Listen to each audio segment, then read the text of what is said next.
굉장히 패셔너블하고 당당하다. 후보자 같지가 않다. 이렇게 조홍천 의원이 한동훈 후보자를 저격했습니다. 어떤 얘기인지 들어보시죠. 한동훈 후보자가 반드시 저지하겠다. 현장을 책임질 법무장관 후보자가 몸살이고 침묵하는 건 직업윤리와 양심의 문제다. 이런 말을 했다고 하는데 어떻게 평가하십니까? 어떻게 저지하죠? 이거 통과될 5월 3일까지는 아직 그분이 장관이 아니고 후보자인데 예. 어떻게 저지합니까? 예. 네, 본회의장 와가지고 뭐 필리버스터 할 수 있는 것도 아니고 음흠. 뭐 굉장히 패셔너블하게 하면서 당당하게 준비했다는 듯이 굉장히 불편해요. 이 사람이 지금 뭐 딴 걸 지금 염두에 두고 이런 건가? 딴 거라고 하면 어떤 거? 혹시 5년 후에 어나더 윤석열? 왜 이러지? 그러면 이거는 지극히 그러니까 정치적 그러니까 성격을 그러니까 듬뿍 담은 발언이다 이렇게 보시는 거네요. 그렇습니다. 예, 정치인 뽑지 않겠다고 하더니 가장 정치적인 사람을 갖다 뽑은 거 아닌가? 예. 네, 패셔너블하고 너무 당당하다. 후보자 태도가 이게 뭐냐? 뭐 이런 지적인 것 같은데요. 굉장히 권위주의적 발상인 거죠. 과거의 국회에서는 장관 후보자나 국무위원 후보자들이 정말 지나치게 저 자세로 국회의원들이 호통치면 죄송합니다, 잘못했습니다만 반복하는 게 관행이었습니다. 예. 그런데 그 관행이 2022년도에도 똑같이 통용돼야 하느냐? 그렇지 않죠. 국민 앞에 겸손하면 되는 것이고 본인의 직업적 양심에 따라 할 수 있는 말들은 또 당당하게 하는 게 2022년 우리 국민들이 국무위원 후보자에게 바라는 모습이 아닐까 싶고요. 예. 옷 잘 입는 게 뭐 잘못된 겁니까? 국민 정서와 맞지 않는 지나치게 고가의 의상을 뭐 특활비로 입은 거 아니냐 의혹을 받는 분도 계신데 한동훈 후보자 의상을 보면 그렇게 또 고가나 이런 건 아니거든요. 그러면 이 패셔너블한 것 가지고도 트집을 잡는다면 민주당 입장에서는 정말 트집 잡을 게 별로 없구나라는 생각을 또 국민들이 하지 않을까 싶습니다. 예. 지금 또 속보가 한 가지 들어와서요. 지금 중요한 현안들에 대한 문재인 대통령의 입장이 지금 속보로 들어왔습니다. 국민에게 드리는 마지막 국민청원 답변 내용이라고 하는데요. 일단 이런 내용이 있습니다. 이명박 전 대통령을 사면을 할지 이 부분이 상당히 관심이 쏠리고 있는데요. 사법 정의와 국민 공감대를 살펴서 판단을 하겠다. 이런 내용이 들어왔습니다. 아직까지는 원론적인 답변을 할 수밖에 없다. 이런 내용이 있고요. 그리고 집무실 이전과 관련해서 용산으로 집무실을 이번에 옮기는데 집무실 이전과 관련해서 문재인 대통령의 입장이 또 한 번 나왔습니다. 집무실을 꼭 이전해야 하나 이런 의문을 제기했고요. 국방부 합참 이전이 맞는지 의문이다. 이런 입장을 밝혔습니다. 고집한다면 물러나는 정부로서 혼란을 키울 수는 없지만 집무실 이전을 꼭 해야 하는지 모르겠다. 이런 의문을 제기했고요. 그리고 안보와 경호에 공백이 발생하지 않도록 현재 심혈을 기울이고 있다. 이런 입장을 덧붙였습니다. 네, 김장일 평론가님. 네. 문재인 대통령이 지금 최대 현안에 대해서 이제 솔직한 입장을 밝힌 것 같은데요. 먼저 사면 얘기를 좀 해보겠습니다. 이명박 전 대통령 임기 전에 사면할 것인가 굉장히 관심이 쏠리고 있잖아요. 이것은 국민 공감대를 살펴서 판단을 하겠다. 이건 어떤 의미로 해석을 해야 됩니까? 뭐 말씀 그대로죠. 뭐 그 사면권이 대통령의 고유 권한이긴 하지만 그 통치 행위를 하는 데 있어서 국민의 의견을 살피는 것은 당연한 의무고요. 그래서 뭐 여론의 추이나 이런 걸 좀 보겠다 이런 말씀이신 것 같고 그 요구가 굉장히 강하고 그것이 그 요구가 너무 강해서 어떤 그 국민 통합이나 이런데 굉장히 필요하다 이렇게 판단이 된다면 사면을 할 수 있지만 뭐 그런 정도가 아니라면 사법 정의 차원에서 그리고 일반 국민과의 어떤 차이 이런 걸 감안해서 하지 않을 수 있다 이런 원론적인 말씀을 그야말로 하신 것으로 저는 보입니다. 예. 저희가 오늘 좀 준비한 내용이 있지만 중요한 속보들이 들어와서 이 얘기를 뭐 지금 할 수밖에 없는 그런 상황인데 이명박 전 대통령 사면과 더불어서 지금 정경심 씨 사면 요구도 민주당에서 계속 나오고 있지 않습니까? 문 전 대통령이 어떤 판단을 내릴 것인가 관심이 쏠리고 있는데 이명박 전 대통령 사면과도 뭐 연계될 수 있다고 보세요? 저는 연계될 사안은 전혀 아니라고 생각합니다. 전직 대통령 사면 같은 경우는 과거 정부에도 전례가 있는 것처럼 이를테면 김대중 전 대통령이 당선자 신분이던 시절 김영삼 전 대통령에게 요청해서 두 분의 전직 대통령 사면이 이루어졌던 적이 있고요. 문재인 대통령께서도 박근혜 전 대통령 사면을 하면서 이번에 신임 윤석열 대통령 취임식에서 두 분이 만나시게 되잖아요. 이런 것들이 상징적으로 보수와 진보의 갈등을 조금 해결하는, 물론 강성 지지층에서는 반대의 목소리들이 각각 있을 수 있겠죠. 하지만 국민 통합을 위해서 나아간다는 그런 취지가 살려질 수 있는 국면인데, 정경심 교수나 김경수 전 지사 같은 경우, 그리고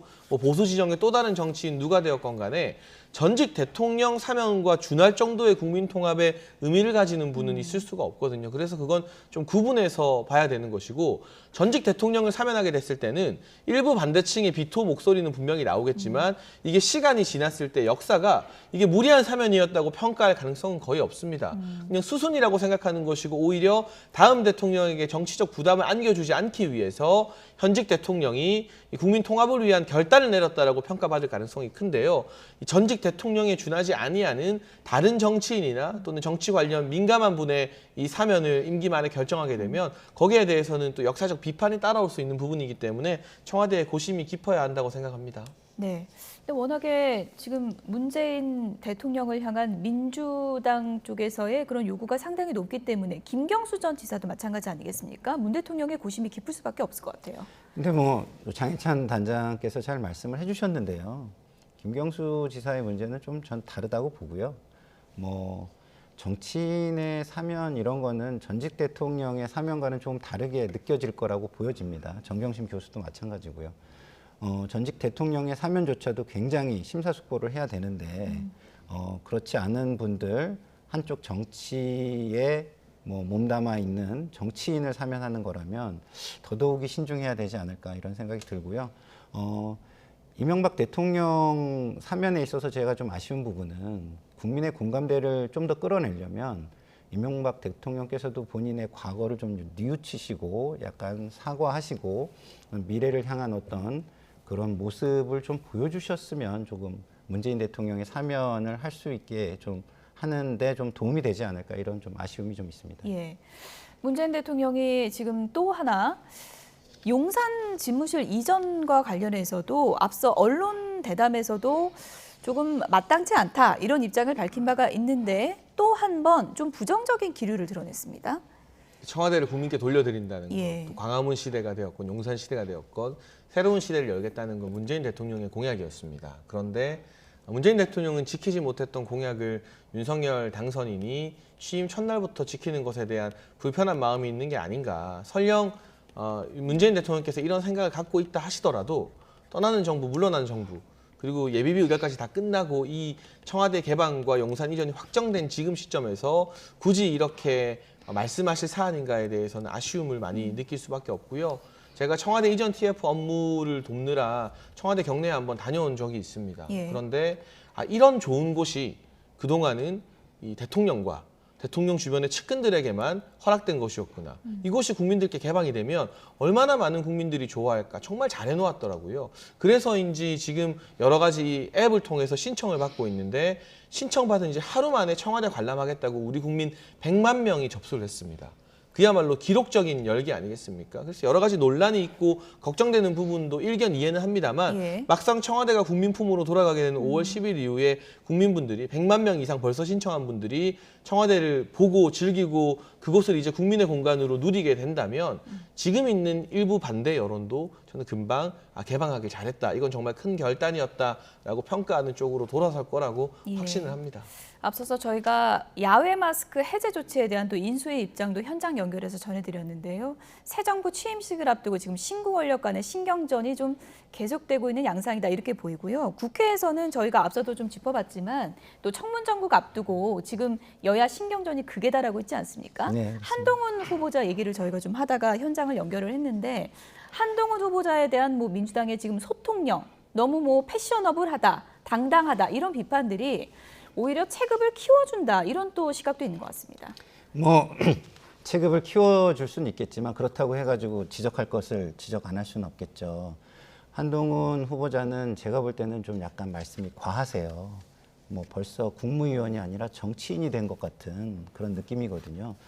국무위원으로서 너무 정치적 논란의 중심에 서는 것이 과연 국정을 운영해 나가는 데 도움이 될까라고 묻는다면 저는 단언코 아니다라고 예. 말씀을 드릴 수 있기 때문에 굉장히 부적절해 보이고요. 뭐 그걸로 뭐 체급이 커진다? 그건 뭐 국민의 판단이니까 어쩔 수 없겠죠. 그러나 국민들이 과연 그것을 계속해서 좋은 모습으로 보아주실까? 저는 굉장히 큰 의문입니다. 그리고 한동훈 후보자를 지명한 것조차 저는 부적절하다고 생각이 들어요. 예. 이건 불행한 역사의 반복입니다. 왜냐하면 저희가 뭐 앵커님 앉아 계시지만 앵커님이 여기 오늘 앉아 계시다가 내일 정치권으로 간다? 그거 옳습니까? 다 옳지 않다고 예. 얘기하죠. 그 이유는 뭐냐면 그 바로 언론에 있다가 정치권으로 감으로써 언론을 오염시킨다는 그런 게 문제가 되는 것입니다. 검찰에 있다가 바로 정치를 할 수 있다, 대선 후보가 될 수 있다, 이런 메시지가 간다면 지금의 검사들 중에 그런 생각을 하는 검사들이 몇 명이 나올지 우려스럽습니다. 그리고 그 검사들이 어떤 행동을 할지 굉장히 우려스럽습니다. 그렇기 때문에 다 그 중간에 쉬는 기간을 두는 것이거든요. 예. 그래서 저는 한동훈 후보자가 지금 법무부 장관으로 검사에서 바로 지명된 것도 부적절한데 예. 부적절한 지명이 된 사람이 저렇게 부적절한 발언을 계속하는 것도 문제가 심각하다. 저는 이렇게 좀 말씀을 드리고 싶습니다. 예.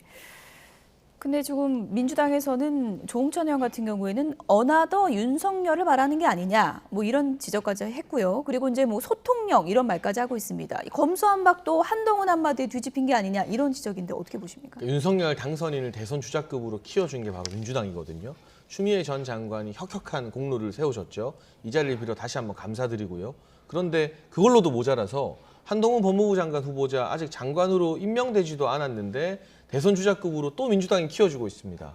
문재인 대통령이 손석희 앵커와의 대담 방송에서 한동훈 후보자를 콕 집어 언급한 것도 놀라웠고 지금 뭐 조홍천 의원이나 민주당 일각에서 나오고 있는 청문회 보이콧 가능성 발언 등등까지 이게 장관 후보자가 아니라 이미 대선 주자급을 대하는 태도인 거예요. 오히려 민주당의 이런 지나치게 민감한 태도나 반응들이 한동훈 후보자의 정치적 영향력을 실제보다 더 크게 키워주는 효과가 있기 때문에 예. 정무적으로 봤을 때 별로 민주당에게 득이 될 게 없는 반응이다라는 생각이 들고요. 한동훈 후보자에게 결격 사유가 있다면 청문회에서 제대로 검증해서 국민 여론을 뒤집으면 되는 겁니다. 그게 야당이 할 역할인 거죠. 그런데 지금 나오는 게 패셔너블하다, 왜 이렇게 후보자답지 못하고 당당하게 말하느냐, 그리고 또 다른 윤석열 당선인이 될 수 있다, 이런 건 전부 다 인상 비평인 거고 감정적인 것이지 팩트와 관련된 부분은 아닌 거잖아요.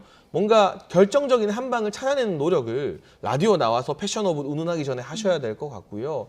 한동훈 후보자가 윤석열 당선인과 가깝다는 이유만으로 뭐 법무부 장관이 지녀야 될 정치적 중립성이나 독립성에 위배되는 후보라는 생각은 들지 않습니다. 왜냐하면 문재인 정부의 법무부 장관들 보게 되면 박상기 장관 같은 경우는 업무에 대한 평가와는 무관하게 대통령의 측근이나 정치적 뭐 중립성, 독립성 여부에서는 좀 자유로운 분이었어요. 하지만 그 이후에 임명된 조국 전 장관, 추미애 전 장관, 심지어 박범계 장관은 본인은 여당 국회의원 정체성이 먼저라고 말씀하신 분이기 때문에 그랬던 분들이 한동훈 후보자에게 정치적 독립성이나 중립성을 가지고 결격 사유라고 말하기는 좀 무리가 있어 보입니다.